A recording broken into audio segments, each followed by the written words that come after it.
ஓம் ராமலிங்க தேவாய நம. ராமலிங்க சாமிகள் உலகத்திலேயே ஒரு பெரிய ஒரு நூல் எழுதியவர் ஜீவகாரியங்களுக்கும். அவர் மாதிரி அந்த நூல் மாதிரி இந்த உலகத்திலே இல்லை, இந்த உலகத்தில் எங்கேயுமே இல்லை. அப்பேற்பட்ட நூல் ஜீவகாரியங்களுக்கும் அதை படிக்கணும். ஒவ்வொரு வரியும் மனித பக்கில் பிள்ளைகளே பிழைத்துக் கொள்ளுங்கள், பிள்ளைகளே பிழைத்துக் கொள்ளுங்கள், பிள்ளைகளே பிழைத்துக் கொள்ளுங்கள் எழுதியது தான் ஜீவகாரியங்களுக்கும்.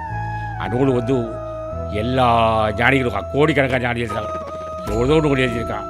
ஆனால் மனித வர்க்கத்துக்கு இந்த மாதிரி ஒரு நூல் கிடையவே இல்லை, இந்த மாதிரி நூல் இல்லை.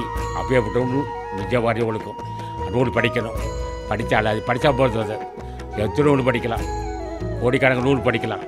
ஆனால் அந்த ஒரு தயசிந்தை மட்டும் கேட்குற ராமலிங்க சாமிகள், எனக்கு தயசிந்தை இல்லையாப்பா, பொருள் தேசியத்துக்கு நினைக்க முடியலையே, பொருள் இருக்குது கொடுக்க முடியாப்பா. அப்போ என்ன செய்கிறானா, அருள் சேர்ந்த நெஞ்சினார்க்கில்லை அப்படின்னு சொன்னான். அருள் என்பதுன்னு கேட்டான்.